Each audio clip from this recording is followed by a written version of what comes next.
Hello बच्चों, स्वागत है हमारे YouTube चैनल फिजिक्स विद के उत्तम में। और आज हम लोग पढ़ने जा रहे हैं चैप्टर नंबर 6 यानी विद्युत चुंबकीय प्रेरण का लेक्चर नंबर 6। और आज हम लोग पढ़ेंगे स्वप्रेरण के बारे में कि स्वप्रेरण क्या होता है, यानी एक फिनोमिनन है। ये कौन सा फिनोमिनन है ये भी पढ़ेंगे। और उसके बाद स्वप्रेरण गुणांक क्या होता है, इसको हम लोग स्वप्रेरकत्व भी कहते हैं। और उसके बाद भी स्वप्रेरकत्व की विमा निकाली जाएगी, उसका मात्रक निकालेंगे, ठीक है। और लास्ट में हम लोग कुछ क्वेश्चन भी करेंगे आंकिक प्रश्न इस पर आधारित। तो शुरू करते हैं कि स्वप्रेरण गुणांक पढ़ने से पहले हम लोग ये जान लेते हैं कि स्वप्रेरण क्या होता है। तो स्वप्रेरण का एक घटना है, यानी एक ऑब्जर्वेशन है जो देखा गया है कि अगर किसी कुंडली में धारा प्रवाहित हो रही है, ठीक है ना, या प्रवाहित होने वाली धारा के मान में परिवर्तन किया जा रहा है, ठीक है ना। अगर मान लेते हैं, जैसे हम ये देखते हैं फिनोमेनन पहले देखें कि अगर हम ये कह दें कि एक कुंडली ली हमने और उस कुंडली में धारा प्रवाहित की बैटरी के द्वारा, और धारा के मान को कम ज्यादा करने के लिए यहाँ पर हमने एक रियोस्टेट लगा दिया। ये हमारा रियोस्टेट हो गया, ये हो गई बैटरी। इससे धारा प्रवाहित करनी है तो धारा की डायरेक्शन इसमें इस प्रकार से होगी, यानी ऐसे धारा जाएगी तो इधर इस तरीके से धारा का प्रवाह होगा इसमें। इसको हम लोग मुख्य धारा कहेंगे, ठीक है। इस प्रकार से धारा का प्रवाह हो रहा है। अगर हम जानते हैं कि जब किसी कुंडली में धारा का प्रवाह होता है तो उसके अंदर एक चुंबकीय क्षेत्र उत्पन्न हो जाता है, ठीक है। और अगर मान लेते हैं इसके अंदर चुंबकीय क्षेत्र अगर उत्पन्न हो गया तो चुंबकीय बल रेखाएं भी उत्पन्न हो जाएंगी यहाँ पर इस तरीके से। चुंबकीय बल रेखाएं इसके अंदर उत्पन्न होंगी।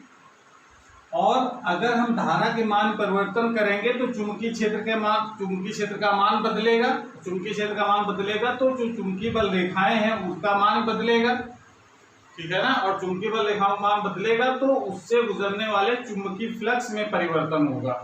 और चुंबकीय फ्लक्स परिवर्तन होता है तो फैराडे के नियम के अनुसार उसमें एक विद्युत वाहक बल उत्पन्न हो जाता है, ठीक है। और विद्युत वाहक बल उत्पन्न हो जाता है और कुंडली अगर एक बंद परिपथ है तो उसमें एक प्रेरित धारा भी उत्पन्न हो जाती है। तो ये जो घटना है कि जब किसी कुंडली में धारा के मान में परिवर्तन किया जाता है तो उससे होकर गुजरने वाली बल रेखाओं संख्या में परिवर्तन होता है, जिसके कारण उससे बद्ध चुंबकीय फ्लक्स में परिवर्तन होता है। और चुंबकीय फ्लक्स में परिवर्तन होता है तो उसमें एक प्रेरित धारा उत्पन्न हो जाती है।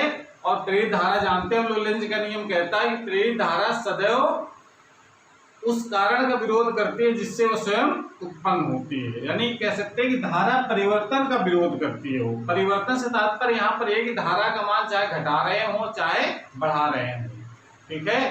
धारा का मान बढ़ना जरूरी नहीं है, घटना भी हो सकता है, यानी परिवर्तन से मतलब है। अगर धारा एक नियत मान से अगर प्रवाहित होगी, धारा का मान अगर नियत कर दिया जाए, लगातार हम कहते 5 एम्पीयर धारा प्रवाहित हो रही है तो 5 एम्पीयर धारा प्रवाहित करेंगे तो एक चुंबकीय से उत्पन्न हो जाएगा जो बदलेगा नहीं, यानी फिक्स वैल्यू होगी चुंबकीय क्षेत्र की।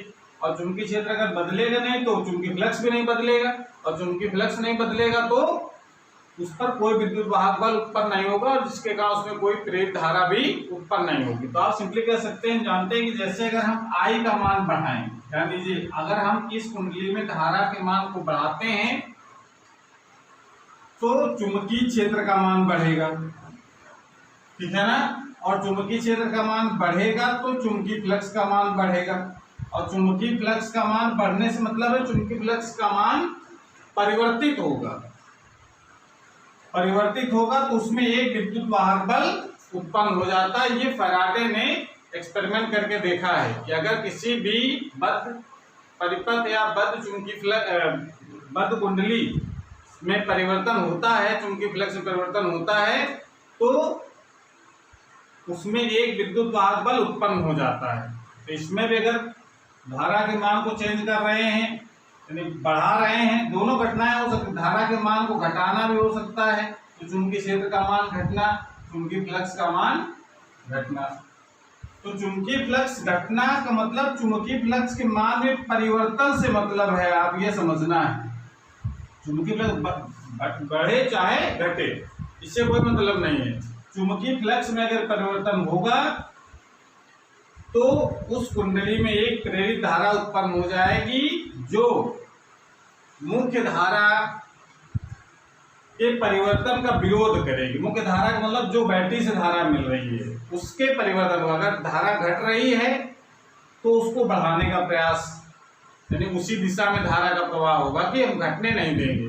और अगर धारा का मान बढ़ा रहे हैं इस रिओस्टेट के थ्रू तो क्या होगा, तब भी विरोध होगा, तभी प्रेरित धारा उत्पन्न होगी, और तब प्रेरित धारा की डायरेक्शन उसके विपरीत दिशा में होगी, यानी हम धारा को बढ़ने नहीं देंगे। यानी बढ़ने से उत्पन्न हुई प्रेरित धारा तो बढ़ने का विरोध, अगर घटने का उत्पन्न हुई धारा तो घटने का विरोध, ठीक है ना। यानी घटना चाहती है धारा, अगर हम मान लो यहाँ से हम रिओस्टेट से धारा का मान कम करना चाहें तो धारा का मान तो कम होगा, लेकिन अपने आप जो इसमें एक प्रेरित धारा उत्पन्न हो जाती है जो इसको उसी दिशा में बढ़ाने का प्रयास करती है। समझ आ रहा है। तो इसका मतलब है ये जो घटना है जिसमें अगर किसी कुंडली में धारा के मान परिवर्तन किया जाए तो उस कुंडली में एक प्रेरित विद्युत भागवल उत्पन्न हो जाता है, जिस कारण उसमें एक प्रेरित धारा भी उत्पन्न हो जाती है। विद्युत चुंबकीय प्रेरण की इस घटना को हम लोग कहते हैं स्वप्रेरण। समझ आ रहा है। तो स्वप्रेरण की परिभाषा हम लोग इस प्रकार से लिखेंगे, इसको हम परिभाषा को लिखवा देते हैं। पहले आप परिभाषा लिख लीजिए, उसके बाद फिर हम इसको और हम समझा देंगे। तो परिभाषा क्या हो सकती है इसकी,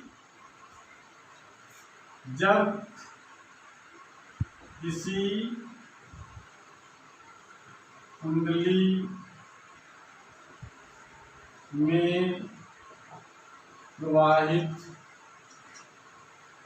धारा के मान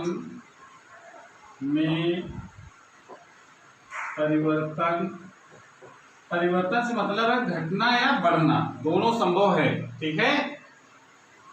तो जब किसी कुंडली में प्रवाहित धारा के मान में परिवर्तन होता है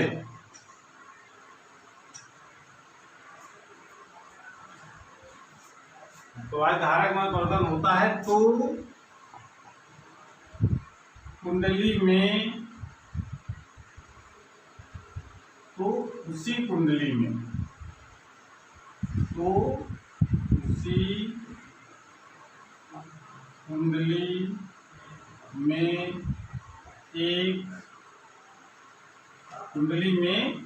एक प्रेरित धारा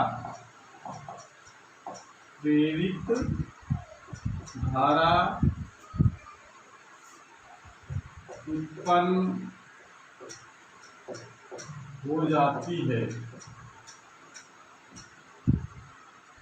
जाती है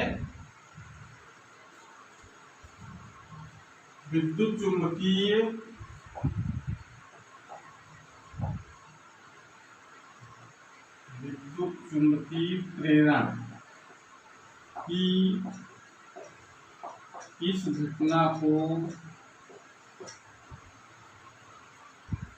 इस घटना को स्वप्रेरण कहते हैं, यानी सेल्फ इंडक्शन। स्वप्रेरण कहते हैं यानी स्वयं उसी कुंडली में धारा का परिवर्तन किया जाए, उसी कुंडली में प्रेरित धारा उत्पन्न हो जाए, तो ये घटना कहलाती है स्वप्रेरण, ठीक है। परिभाषा क्लियर हो गई। जब किसी कुंडली में धारा के मान परिवर्तन होता है तो उसी कुंडली में एक प्रेरित धारा उत्पन्न हो जाती है। विद्युत चुंबकीय प्रेरण की इस घटना को स्वप्रेरण कहते हैं। बात क्लियर हो गई। यानी ये कह सकते हैं कि ये जो कुंडली का जो गुण है कि धारा को हम अचानक बढ़ने नहीं देंगे, यानी एकदम से नहीं बढ़ने देंगे, धारा के मान को बढ़ने देंगे पर धीरे धीरे बढ़ने देंगे। अगर धारा घटाते हैं तो धारा एकदम से नहीं घटेगी, धीरे धीरे घटेगी, ये इसका विरोध है। अब ये जानते हैं कि जो प्रेरित धारा होती है वो हमेशा उस कारण का विरोध करती है जिससे वो स्वयं उत्पन्न होती है। तो हम लोग क्या लिख सकते हैं इसमें लेंज के नियम के अनुसार, लेंज के नियम के अनुसार प्रेरित धारा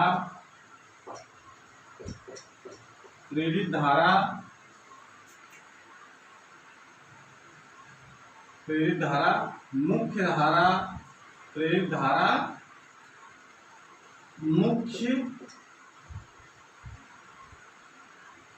धारा के परिवर्तन का विरोध करती है। नियम के साथ प्रेरित धारा सदैव लिख सकते हैं, इसमें सदैव मुख्य धारा के परिवर्तन का विरोध करती है। अगर धारा घट रही है तो बढ़ाने का प्रयास, और अगर धारा बढ़ रही है तो घटाने का प्रयास। जैसे एग्जांपल तौर पर देखा जाए, चित्र की सहायता से देखते हैं। जैसे मान लेते हैं हमारे पास एक कुंडली है और उसमें हम बैटरी से धारा प्रवाहित कर रहे हैं और यहाँ पर लगा दिया एक रिओस्टेट। ये है रिओस्टेट, धारा नियंत्रक, ये है बैटरी। इसके द्वारा जो धारा प्रवाहित की जाएगी, धारा की डायरेक्शन उसमें इस प्रकार से होगी, ऐसे। ठीक है। अगर हम ये कह दें कि मुख्य धारा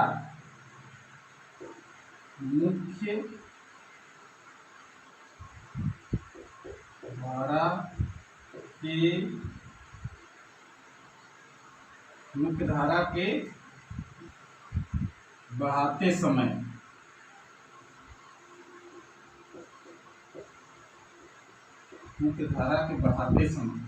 ठीक है, मुख्य धारा के बढ़ाते समय अगर धारा के मान में अगर बढ़ा रहे हैं, ठीक है ना, धारा के मान में अगर बढ़ा रहे हैं तो बढ़ाते एक चीज और बता रहे, धारा के मान बढ़ाने से मतलब मान लो धारा एकदम शून्य है, इस पर कोई धारा प्रवाहित नहीं हो रही है, और फिर हम इसमें धारा को प्रवाहित करें तो इसमें धारा प्रवाहित करने के लिए यहाँ पर हमने एक कुंजी लगा दी है, ये कुंजी लगा दी, ठीक है। अब धारा के मान को प्रवाहित, अभी इसमें ऑफ है, ठीक है ना, जब ऑफ है तो इस पर कोई धारा प्रवाहित नहीं हो रही है। जब हम इसको ऑन कर देंगे, यानी यहाँ पर इसको मिला दिया हमने, ये कुंजी है यहाँ पर लगाई हमने,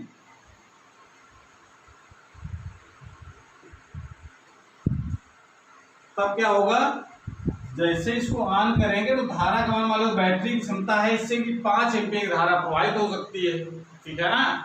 तो एकदम से धारा 5 एम्पीयर नहीं हो जाएगी। अगर इसको स्लो मोशन में देखा जाए तो पहले धारा शून्य थी, जैसे हमने इस स्विच को ऑन किया इसकी धारा का मान बढ़ना शुरू होगा, ठीक है ना, और जब बढ़ना शुरू होगा 0 होगा, 0 था ही पहले, फिर 1 होगा, 2 3 4, मतलब 0 से आपको 1 2 3 4 5 इतने एम्पीयर धारा का मान बढ़ता जाएगा, ठीक है ना। जब धारा का मान बढ़ेगा तो इसमें एक प्रेरित धारा उत्पन्न हो जाएगी जो इस बढ़ने का विरोध करेगी। समझ आ रहा है? इसका मतलब है ये धारा की डायरेक्शन अगर इस दिशा में है तो बढ़ने का विरोध करने की, इसका मतलब उसमें प्रेरित धारा की दिशा इसके विपरीत हो जाएगी। ये प्रेरित धारा की दिशा होगी, इसमें प्रेरित धारा की जो दिशा होगी वो इस दिशा में होगी। बात समझ में आ रहा है? अगर धारा के मान को 0 से 5 एम्पीयर तक बढ़ाया हमने, जैसे ऑन किया धारा का मान, ये बस मान लीजिए कि जैसे ऑन किया हमने, धारा का मान 0 से 5 एम्पीयर हुआ है, धारा परिवर्तित हुआ, तो उसमें क्या होगा, एक प्रेरित धारा उत्पन्न हो जाएगी जो मुख्य धारा का विरोध करेगी। धारा मतलब जो बैटरी से धारा प्रवाहित हो रही है, और एक जो अपने आप से उत्पन्न हो जाती है उसको लोग प्रेरित धारा कहते हैं। और प्रेरित धारा हमेशा उस परिवर्तन का विरोध करती है जिससे वो स्वयं उत्पन्न होती है। ये लेंज का नियम लोग जानते हैं। अगर हम ये कहें धारा के मान को घटाना स्टार्ट करें तो घटाने से मतलब क्या हो जाएगा कि जैसे मान लो कुंडली हमारे पास ये है और इसमें हम बैटरी से धारा को प्रवाहित कर रहे हैं, और उसके में प्रवाहित धारा के मान में परिवर्तन करने के लिए यहाँ पर हमने धारा नियंत्रक का यूज किया है। तो धारा के मान को रियोस्टेट की सहायता से कम कर दें अगर हम, तो धारा पहले इस दिशा में प्रवाहित हो रही है, मुख्य धारा की डायरेक्शन तो ये है। जब हम इस धारा के मान को कम करेंगे, यानी कह सकते हैं कि मुख्य धारा की घटाते समय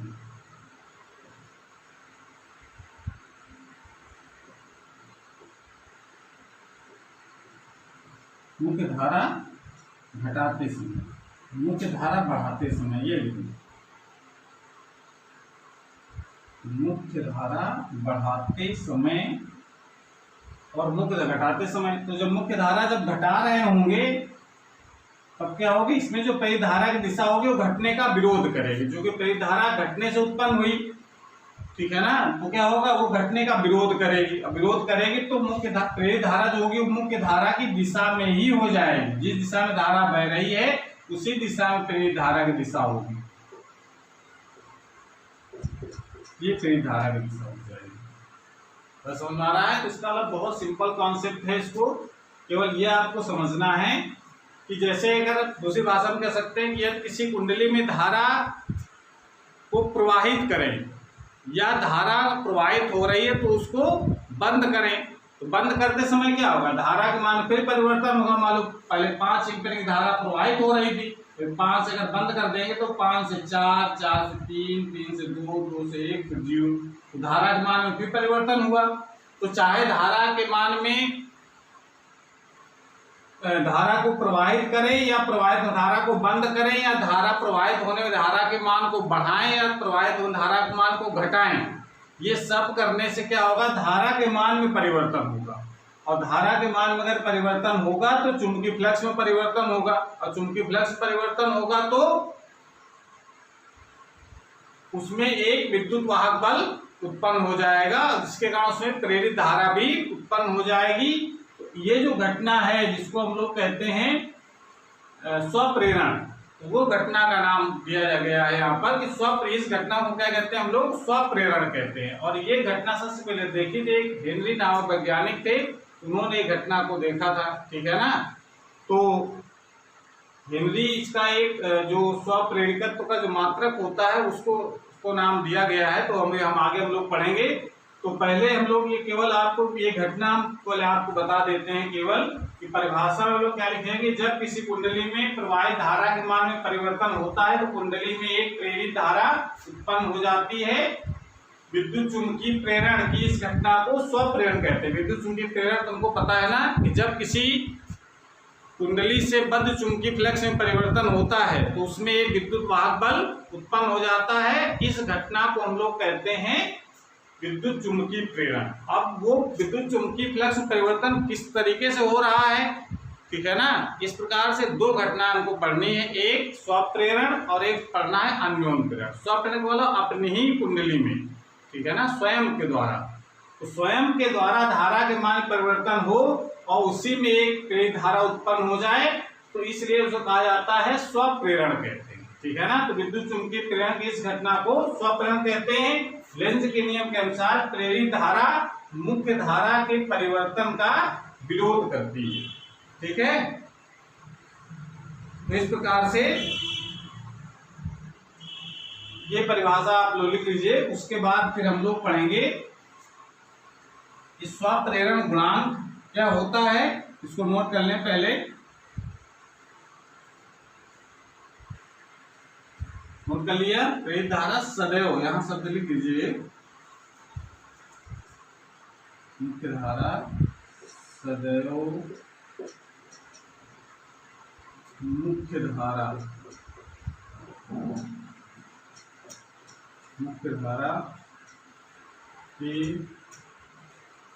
धारा के परिवर्तन का विरोध करती है। मुख्य धारा चाहे बढ़ रही हो चाहे घट रही हो, दोनों स्थितियों में प्रेरित धारा उत्पन्न होती है और वो हमेशा परिवर्तन का विरोध करती है, ठीक है। नोट कर लीजिए इसको।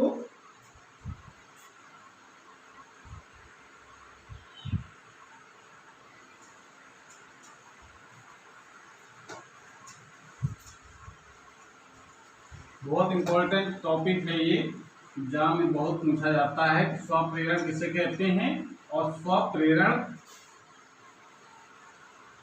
गुणांक की परिभाषा दीजिए।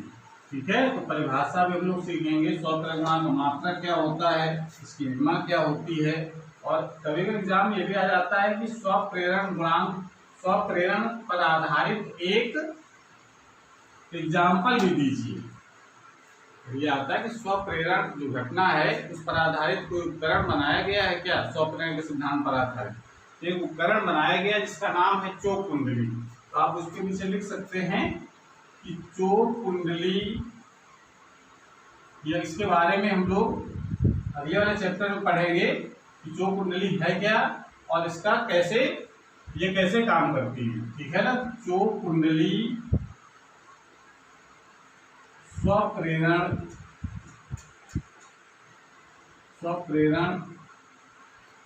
पर आधारित एक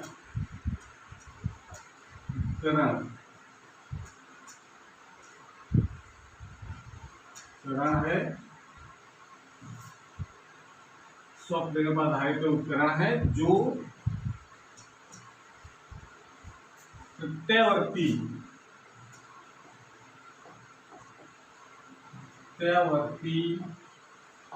धारा को नियंत्रित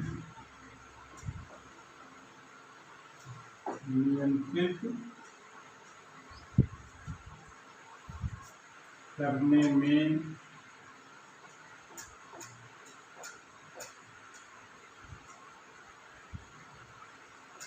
प्रयोग होती है। चोक कुंडली स्वप्रेरण पर आधारित उपकरण है जो प्रत्यावर्ती धारा को नियंत्रित करने में प्रयोग होती है। यानी इसका उपयोग हम लोग प्रत्यावर्ती धारा को नियंत्रित करने में, जैसे हम लोग दृष्ट धारा को नियंत्रित करने के लिए, घटाने बढ़ाने के लिए हम लोग यूज करते हैं एक रियोस्टेट को, जो प्रतिरोध के गुणों पर आधारित उपकरण होता है वो। और ये चोक कुंडली एक ऐसा उपकरण है जो प्रत्यावर्ती धारा को नियंत्रित करता है और ये काम करता है स्वप्रेरण के सिद्धांत पर। ठीक है ना, इसके बारे में डिटेल में हम लोग अगले वाले लेसन में पढ़ेंगे जब प्रत्यावर्ती धारा को पढ़ा जाएगा। ठीक है, तो ये तो बात हो गई इसका एग्जाम्पल के बारे में। अब हेडिंग लगाइए स्वप्रेरण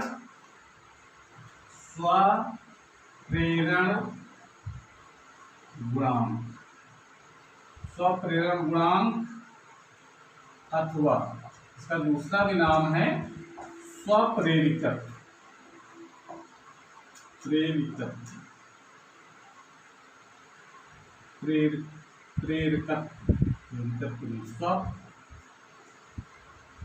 स्वप्रेरण गुणांक अथवा स्वप्रेरिकत्व, यानी इसको इंग्लिश में लिख सकते हैं कोएफिशिएंट ऑफ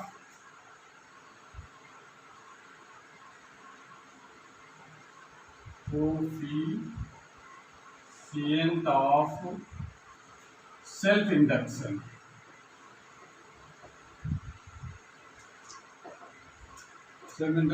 और इसको लिख सकते हैं हम लोग सेल्फ इंडक्टेंस।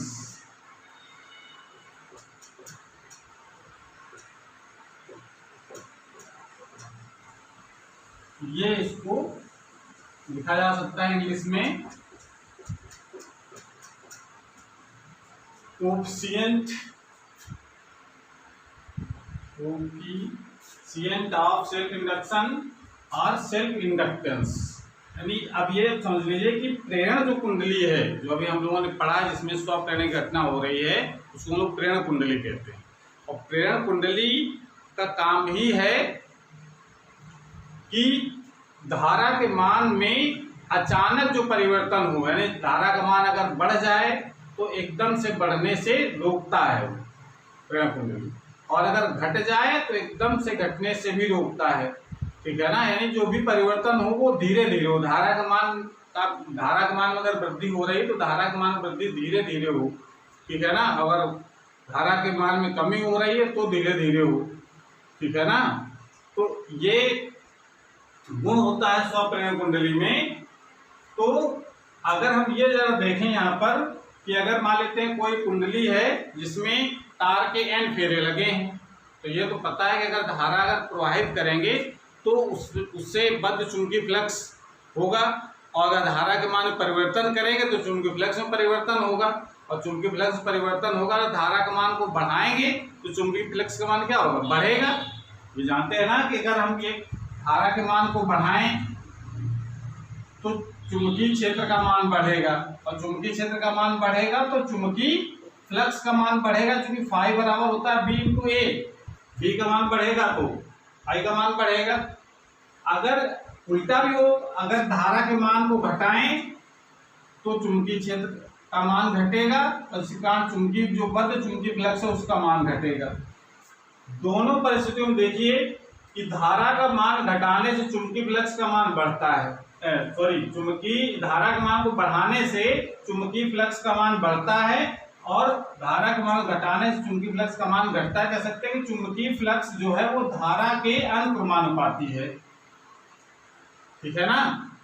तो इस बात को जरा हम भाषा में लिखना चाहते हैं कि अगर इसकी भाषा हम लोग क्या लिख सकते हैं, जरा ध्यान दो, नोट्स आपको आसानी से बन जाए। जिससे इसकी भाषा हम लोग लिखेंगे कि माना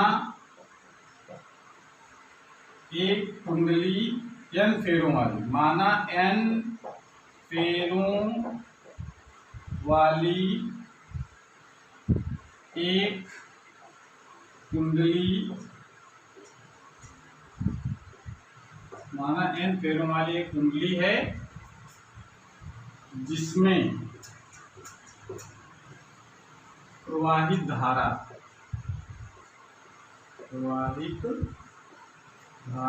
आई, जिसमें प्रवाहित धारा आई है। यदि कुंडली के प्रत्येक फेरे से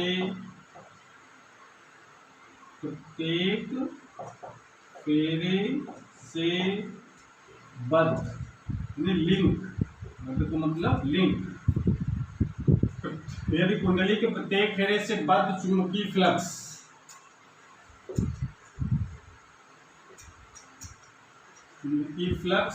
फाई हो तो कुंडली से बद्ध कुल चुंबकीय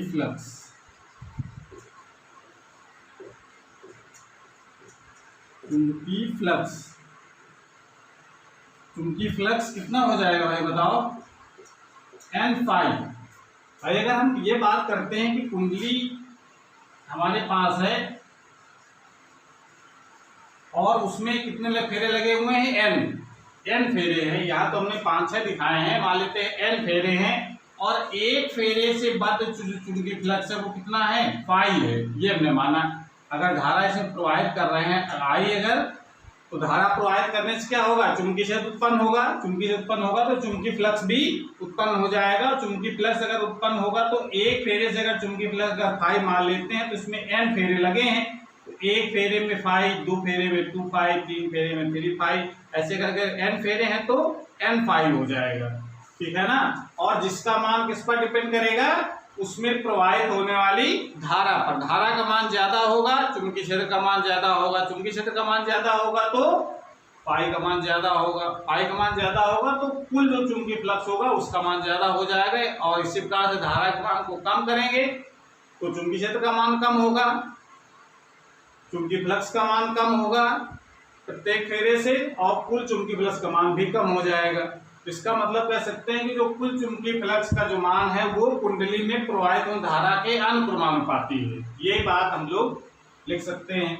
तो माना है फेरों वाली एक कुंडली है जिसमें प्रवाहित धारा आई है। यदि कुंडली के प्रत्येक फेरे से बद्ध चुंबकीय फ्लक्स पाई हो तो कुंडली से बद्ध कुल चुंबकीय फ्लक्स कुंडली में प्रवाहित धारा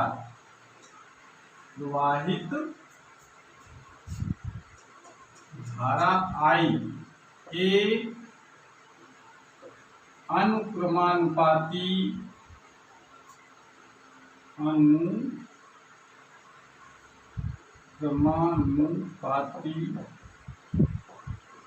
होता है। I का अनुक्रमानुपाती होता है। ये बात हम लोग गणित के फॉर्म लिखेंगे तो क्या लिखेंगे हम लोग, एन फाई यानी कुल चुंबकीय फ्लक्स किसके डायरेक्टली प्रोपोर्शनल है, प्रवाहित होने वाली धारा के।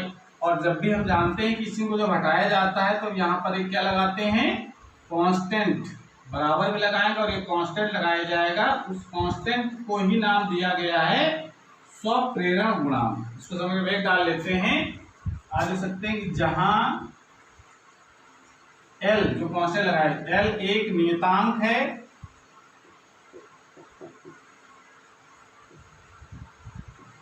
जिसे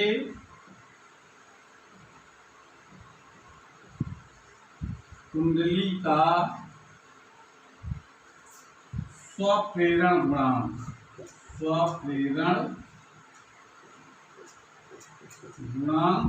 अथवा इसका दूसरा भी नाम है उसको याद रखना है, अथवा स्वप्रेरकत्व कहते हैं, स्वप्रेरकत्व।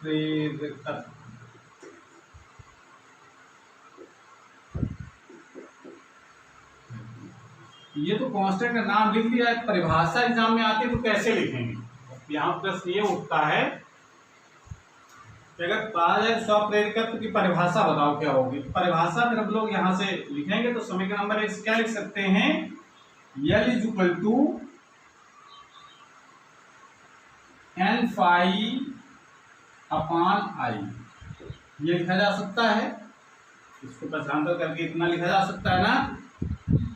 यहां से परिभाषा लिखी जाएगी, इसको नोट कर लीजिए पहले, फिर परिभाषा लिखते हैं।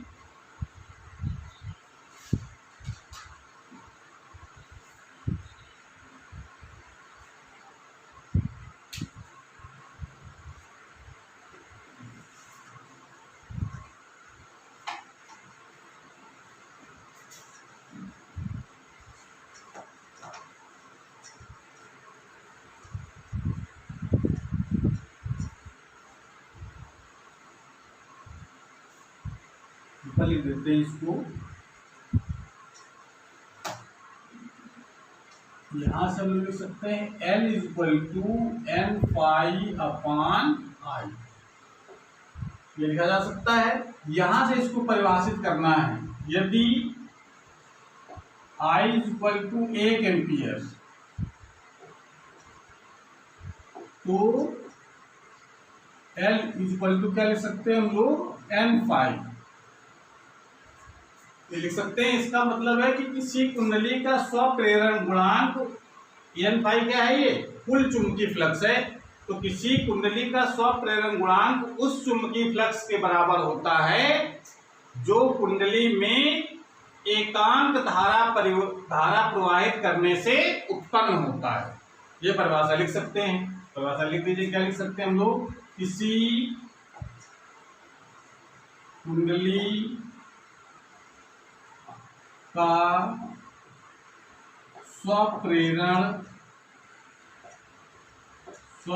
गुणांक या स्वप्रेरकत्व कुछ भी लिख सकते हैं। किसी कुंडली का स्वप्रेरण गुणांक उस चुंबकीय फ्लक्स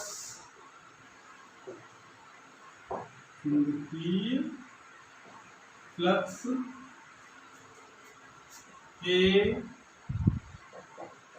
बराबर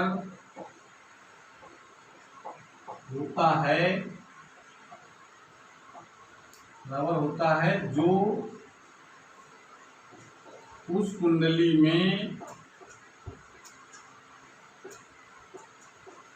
उस कुंडली में एकांक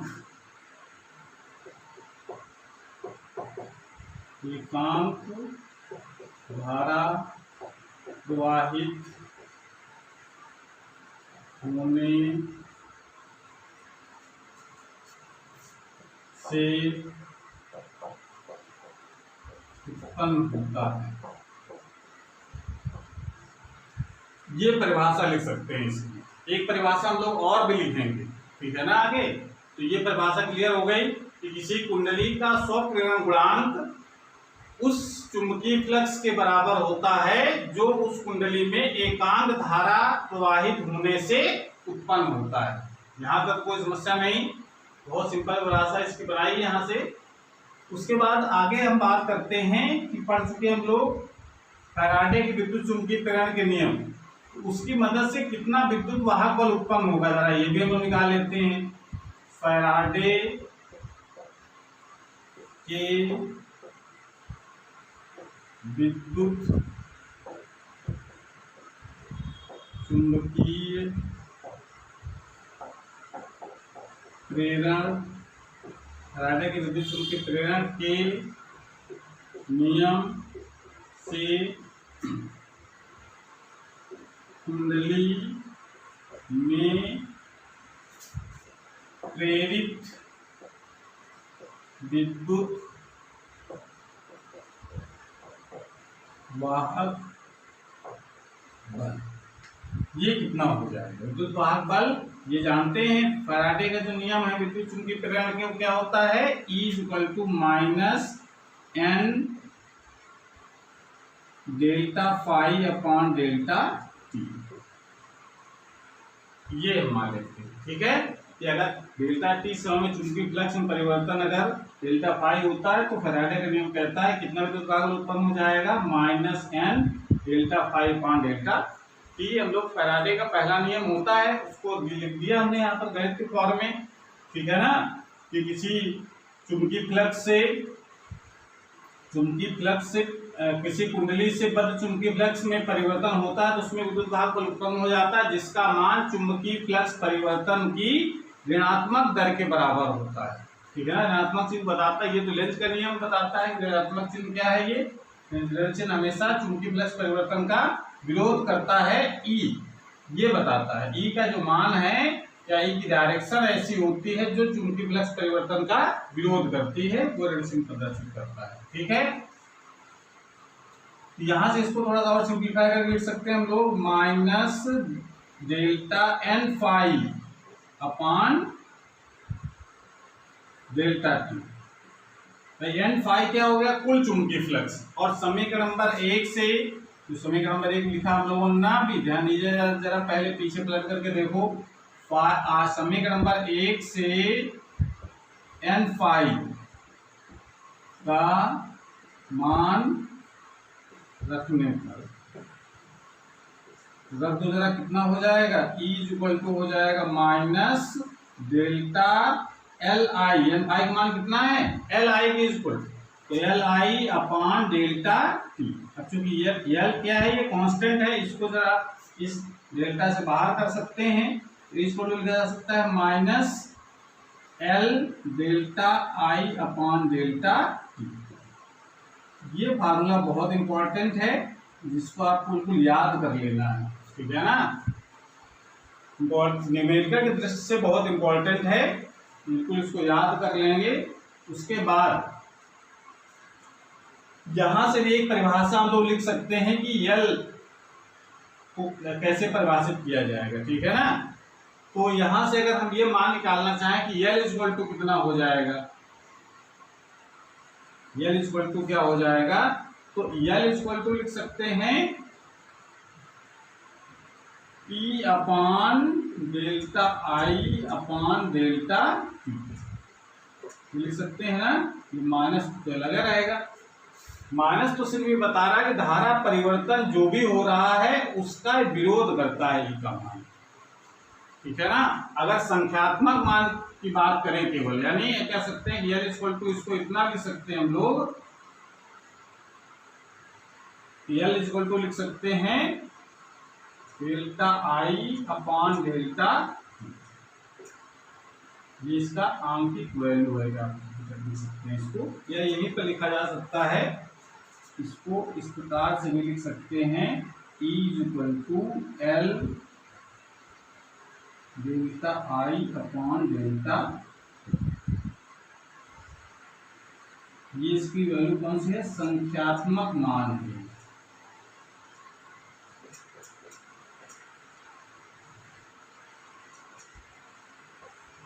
संख्यात्मक मान। डेड चिन्ह तो बता रहा है कि धारा परिवर्तन जो भी हो रहा है उसका ये विरोध करता है विद्युत वाहक बल। ठीक है, संख्यात्मक वैल्यू के हिसाब से जरा इसकी परिभाषा लिखी जाए तो क्या लिखेंगे हम लोग? परिभाषा देखिए यहां से लिख सकते हैं। ठीक है, यह तो नीचे वाला हिस्सा है, इसको यहाँ उसके बाद फिर आगे आओ। यहाँ एल इक्वल टू क्या लिख सकते हैं? Minus E upon delta A upon delta T. अब यहाँ लिख सकते हैं कि यदि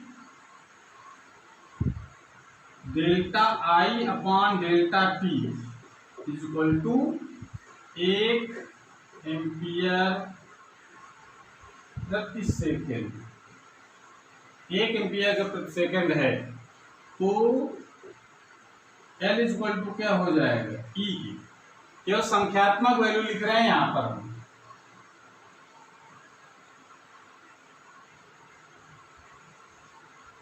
केवल संख्यात्मक मान, E केवल संख्यात्मक वैल्यू लिखी हुई है। ऋण चिन्ह का कारण तुमने बता दिया है, ऋण चिन्ह क्या प्रदर्शित कर रहा है, नोट कर लिया इसको, नोट कर लो पहले जल्दी, फिर उसके बाद परिभाषा लिखते हैं। उसी क्रम से नोट करना जिस क्रम से हमने नोट किया है। इधर वाला हिस्सा पहले नोट करेंगे यहाँ तक, उसके बाद फिर ये वाला हिस्सा नोट करेंगे, उसके बाद फिर हम लोग परिभाषा लिखेंगे यहाँ से।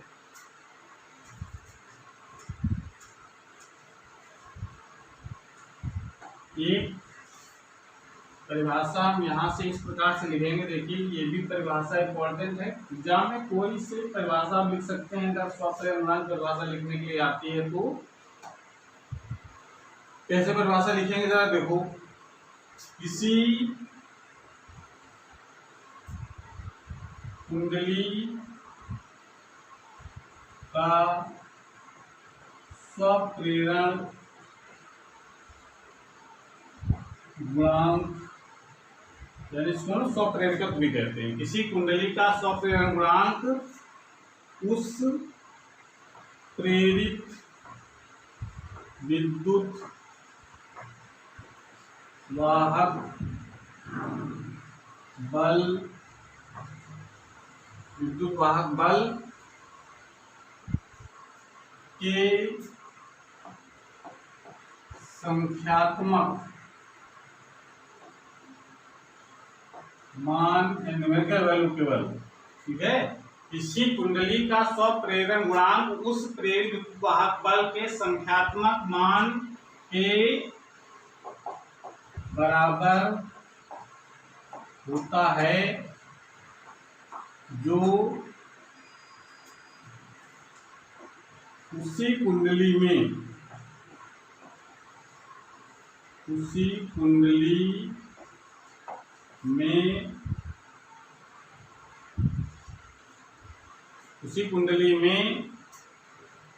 धारा परिवर्तन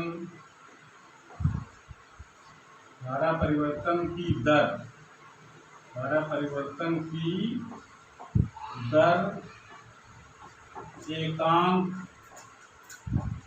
होने पर उत्पन्न होता है।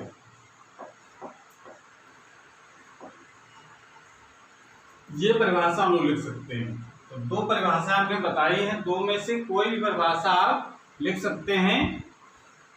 तो इसकी परिभाषा इस प्रकार से लिखिए, किसी कुंडली का स्वप्रेरण गुणांक यानी L उस विद्युत वाहक बल के संख्यात्मक मान के बराबर होता है जो धारा परिवर्तन की दर एकांक होने से उत्पन्न होता है। धारा परिवर्तन की दर अगर 1 एम्पियर प्रति सेकंड है तो जितना विद्युत वाहक बल उत्पन्न होगा वो उस कुंडली के स्वप्रेरण गुणांक के बराबर होता है। समझ में आ रहा है? तो इस प्रकार से इसको परिभाषित कर सकते हैं। देखिए अब यहाँ से हम लोगों ने दो सूत्र लिखे हैं यल के। अब यहाँ ध्यान दीजिए थोड़ा सा कि जो न्यूमेरिकल के लिए भी इम्पोर्टेंट है और कभी कभी कंफ्यूजन भी उत्पन्न कर देते हैं, उस कंफ्यूजन को हम दूर करेंगे। कंफ्यूजन कौन सा? जैसे अगर हम ये कहते हैं कि एल के दो सूत्र हमें लिखे, यहाँ से तो परिभाषा खत्म हो जाती है। अब थोड़ी सी बातें जो इम्पोर्टेंट हैं वो भी हम आपको बता देते हैं। एल का मान अभी हम लोग लिखा है एन फाई अपान आई, ठीक है ना। और एक एल का सूत्र हम लोगों ने लिखा है minus E upon delta I upon delta. दो फार्मूले, दोनों फार्मूलों को आपको याद कर लेना है, आप समझ लो पहले तो ये फार्मूला याद कर लो, या इसको हम लोग पक्षांतर करके ऐसे लिख सकते हैं। तो दोनों तो एक ही रूप है कि पक्षांतर करके लिखा गया। तो ये तो फार्मूला आपको याद कर लेना न्यूमेरिकल के हिसाब से, तीनों फार्मूले, ठीक है। अब जरा यहाँ से देखो, अगर सूत्र से पता चल रहा है कि आई का मान अगर बढ़ा देंगे तो एल का मान घट जाएगा, पर ऐसा होता नहीं। ये सूत्र से देखने जरूर लग रहा है कि आई हमने बढ़ाया तो एल का मान घट गया, नीचे इनवर्सली प्रोपोर्शनल में लिखा हुआ है। या विद्युत वाहक बल का मान अगर ज्यादा हो गया है तो ई का मान ज्यादा हो जाएगा, एल का मान ज्यादा हो जाएगा, ठीक है ना। ऐसा नहीं होता है। उसका रीजन ये है कि एल का मान धारा पर डिपेंड नहीं करता है, डिपेंड करता है एल का मान कुंडली के आकार पर, उसकी त्रिज्या पर, ठीक है ना। आकृति और आकार दोनों पर डिपेंड करता है, उसके फेरों की संख्या पर डिपेंड करता है। अगर हम उस कुंडली के अंदर कोई लौह चुंबकीय पदार्थ रख देते हैं तो भी एल का मान बढ़ जाता है। तो ये एल का मान लौह चुंबकीय पदार्थ की उपस्थिति में बढ़ जाता है, कुंडली का एल का मान, और फेरों की संख्या बढ़ाते हैं तो एल का मान बढ़ता है। लेकिन धारा के मान को बढ़ा देने से कुंडली के मान, कुंडली का जो स्वप्रेरकत्व है उसके मान में कोई परिवर्तन नहीं होता है, ठीक है ना। जैसे हम लोग जानते हैं ना ओम के नियम में कि R इक्वल टू होता है V अपान आई। तो इससे क्या V का मान बढ़ाने से या धारा का मान घटाने से R का मान क्या बढ़ता है? भाई किसी तार का प्रतिरोध है वो तो फिक्स रहता है। R का मान जो डिपेंड किस पर करता है? R का मान डिपेंड करता है जो L अपान A पर। लंबाई बढ़ाएंगे तो R का मान बढ़ेगा, एरिया बढ़ाएंगे तो R का मान घटेगा, लेकिन धारा का मान को बढ़ाएंगे तो R का मान नहीं घटेगा। समझ में आ रहा है? या V का मान को बढ़ाएंगे तो R का मान नहीं बढ़ेगा। तो ये चीज ध्यान रखना है। उसी टाइप से ये भी एक कुंडली का एक पार्ट है, कुंडली जिसको कहते हैं स्वप्रेरकत्व या स्वप्रेरण गुणांक। ये उसी टाइप से काम करता है जैसे कि हम लोगों ने पढ़ चुके प्रतिरोध के बारे में, ठीक है ना। प्रतिरोध होता है R, संधारित्र के बारे में पढ़ चुके हैं जिसकी धारिता को हम C से प्रदर्शित करते हैं, ठीक है ना। संधारित्र की धारिता भी C इक्वल टू क्या होती है? C equal to Q upon V होता है ना। इसका इससे ही पता था Q का मान बढ़ाएं तो C का मान नहीं बढ़ता है। Q का मान बढ़ाएं तो धारिता उसकी बढ़ जाएगी, पर ऐसा नहीं होता है, ठीक है ना। वो डिपेंड करते हैं प्लेटों के क्षेत्रफल पर डिपेंड करता है, प्लेटों के बीच की दूरी पर डिपेंड करता है, प्लेटों के बीच की मात्रा डिपेंड करता है। तो यहाँ से हम लोगों ने तीनों चीजों के बारे में आगे स्टार्ट करेंगे पढ़ना कि C, R और L, जो इसको L जो यहाँ पर प्रेरकत्व तो आया है L, R और C, ये तीनों टर्मों का यूज हम लोग करेंगे अगले वाले लेसन में जब हम लोग प्रत्ययवर्ती धारा के बारे में पढ़ा जाएगा, ठीक है ना। तो बस हमको यहाँ ये बताना है कि L का जो मान है वो धारा पर डिपेंड नहीं करता है, धारा परिवर्तन की दर पर डिपेंड नहीं करता है। L का मान डिपेंड करता है ये उसकी आकृति और आकार पर या उसकी त्रिज्या पर या उसके अंदर उपस्थित लौह चुंबकीय पदार्थ पर, ठीक है ना। तो ये पॉइंट ध्यान रखेंगे। L एक किसी कुंडली के लिए नियत होता है, L का मान चेंज नहीं होता है धारा के मान घटाने या बढ़ाने से, ठीक है। तो ये तो बात हो गई स्वप्रेरकत्व। अब जरा इसका मात्रक की जरा बात हो जाए, स्वप्रेरकत्व का मात्रक और विमा क्या होती है ये हम लोग और जान लेते हैं। तो सूत्र भी हम लोग जैसे लिखा था फिर जरा लिख लेते हैं L इज इक्वल टू, अब क्यों आंशिक मान लिख रहे हैं क्योंकि मात्रक लिखना है, उसके चिन्ह से कोई लेना देना नहीं है। तो इसका फार्मूला क्या बन जाएगा?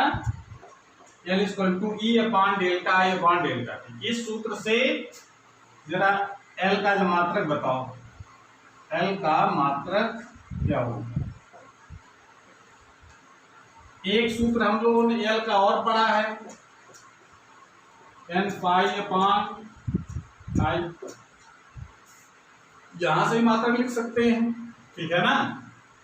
एल का मात्रक कई बन सकते हैं। एल का मात्रक एक तो यहां से लिख सकते हैं हम लोग वोल्ट, विद्युत भागफल मात्रक क्या होता है वोल्ट, तो ये प्रति बट्टे में जाएगा ना, ये बट्टे एम्पियर, और ये सेकंड ऊपर चला जाएगा, वोल्ट सेकंड प्रति एम्पियर लिख सकते हैं ना इसको। तो इसको जरा मात्रक के तौर सही से लिख दीजिए इसको, वोल्ट सेकंड प्रति एम्पियर। एक मात्रक ये लिख सकते हैं इस वाले फार्मूले से, वोल्ट सेकंड प्रति एम्पियर। अगर हम दूसरे मात्रक की बात करें, दूसरा मात्रक इस वाले सूत्र से लिख सकते हैं। एन फाई क्या है, ये चुंबकीय फ्लक्स है भाई, फाई चुंबकीय फ्लक्स है, एन फेरों की संख्या है, तो कुल चुंबकीय फ्लक्स हो गया। तो चुंबकीय फ्लक्स मात्रक क्या होता है वेबर और अपॉन एम्पियर, मात्रक क्या बन जाएगा इसका वेबर प्रति एम्पियर, एक मात्रक ये होता है। और क्योंकि ये घटना जो अन्योन्य घटना है, सबसे पहले हमने बताया कि ये हेनरी ने देखा था, इसलिए इसके मात्रक को हेनरी का नाम दिया गया है। तो इसका तीसरा मात्रक और लिख सकते हैं हेनरी। यही ज्यादा प्रचलित मात्रक है कि प्रेरकत्व का मात्रक बताओ क्या होता है। प्रेरकत्व मात्रक हेनरी होता है, जिसको हम लोग एच से प्रदर्शित करते हैं। समझ आ रहा है। छोटे बड़े मात्रक हो सकते हैं मिली हेनरी, माइक्रो हेनरी, ये तो हम लोग जानते ही हैं कि मिली हेनरी है तो 10 की घात -3 हेनरी होगा, माइक्रो है तो 10 की घात -6 हेनरी होगा। तो ये तो हम लोग सिंपली से सिंपल तरीके से समझते हैं पहले से ही। तो एल का मात्रक वोल्ट सेकेंड प्रति एम्पियर अथवा वेबर प्रति एम्पियर मीटर अथवा हेनरी, ये तीनों एल के मात्रक है, यानी स्वप्रेरकत्व के मात्रक होते हैं। बात क्लियर हो गई। विमा भी लिख सकते हैं इसकी, एल की विमा यानी विमीय सूत्र। अब विमीय सूत्र लिखने के लिए कोई भी मात्रक यूज कर सकते हैं, चाहे वोल्ट सेकेंड प्रति एम्पियर चाहे वेबर प्रति एम्पियर, ठीक है ना। और हेनरी ये तो उसका इन्हीं का नाम है, ये हेनरी, तो यहाँ से तो विमा लिखना संभव नहीं है। वोल्ट विद्युत भागबल का मात्रक है, विद्युत भागबल की विमा क्या होती है पता है, यहाँ से मात्रक लिख रहे हैं हम लोग ml² T-3 A-1, ये विमा मालूम है ना हमको। वोल्ट की यानी वोल्ट का मतलब विद्युत वाहक बल की विमा, ठीक है। उसके बाद टाइम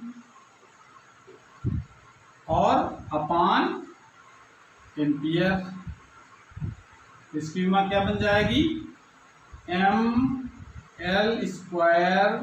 T भाई T यहाँ प्लस का 1 है और यहाँ -3 है, तो -2 बचेंगे और ये ऊपर जाएगा तो -1 और उसमें शामिल हो जाएगा, तो A-2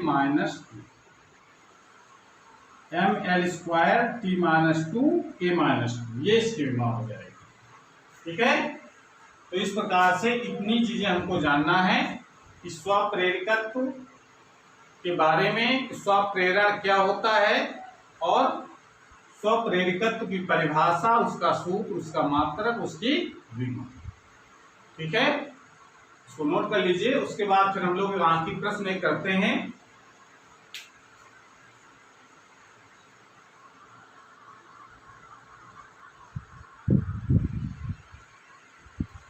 क्वेश्चन है हमारा, किसी कुंडली का स्वप्रेरण गुणांक 0.5 मिली हेनरी है। तो नोट करते चलें। सोल्यूशन इस प्रकार से, हेनरी यानी एल का मान दे रखा है, स्वप्रेरण गुणांक एल से लिखते हैं हम लोग 0.5 मिली हेनरी, इसको हेनरी में चेंज कर लेंगे 0.5 × 10⁻³ हेनरी, ठीक है। उसमें बहने वाली धारा का मान 0.2 सेकेंड में, यानी डेल्टा टी दे रखा, समय अंतराल दिया है 0.2 सेकेंड, 0.2 सेकेंड में 100 मिली एम्पियर से 500 मिली एम्पियर बदल जाता है। यानी धारा जो परिवर्तन हो रहा है, यानी डेल्टा आई, वो कितना हो रहा है 500 100 से 500, तो 100 500 से 100 घटा दो कितने बचेंगे, ये इतने मिली एम्पियर, ये मान कितना हो जाएगा 400 मिली एम्पियर आ गया। इसको जो एम्पियर में चेंज कर लें, क्या लिख सकते हैं 0.4 एम्पियर। 1 मिली एम्पियर में 10⁻³ होते हैं, 10⁻³ को इसमें मल्टीप्लाई कराओ तो कितना हो जाएगा 0.4 एम्पियर। इतनी धारा परिवर्तित हो जाती है, यानी डेल्टा टी समय, मतलब 0.2 सेकेंड में धारा का मान कितना बदल जाता है 0.4 एम्पियर में का परिवर्तन होता है।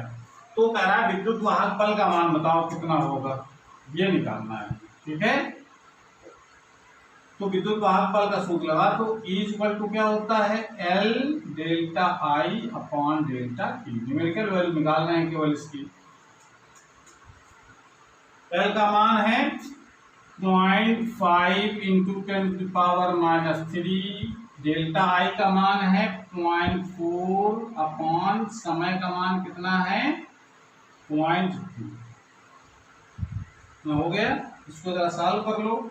सॉल्व करने से कितना हो जाएगा, दशमलव तो हम खत्म हो जाएगा, 2 × 4, 2 बचेंगे, 5 × 10, यानी 1 हो गया 1.0 × 10⁻³ वोल्ट। ये इसका मान खत्म हो जाएगा। इसको मिली वोल्ट में लिख सकते हैं, 1 मिली वोल्ट, ये भी लिख सकते हैं हम लोग, वोल्ट को मिली वोल्ट में चेंज कर सकते हैं ना। तो इस प्रकार से ये इसका सोल्यूशन हो जाता है।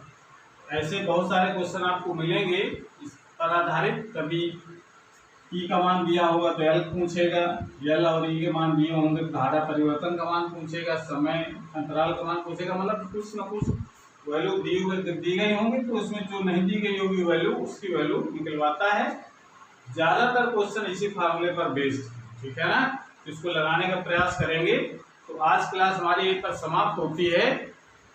अगर ये वीडियो अच्छा लगा हो तो लाइक करें और अपने दोस्तों को शेयर भी करें, और अगर ये वीडियो हमारा कैसा लगा इसमें कमेंट भी करिए, और अगर चैनल अभी तक सब्सक्राइब नहीं किया है तो चैनल को सब्सक्राइब भी करें, इससे नए जो वीडियो अपलोड हों उसकी नोटिफिकेशन आपके पास सबसे पहले पहुंच जाए। ट्राई करते रहिए।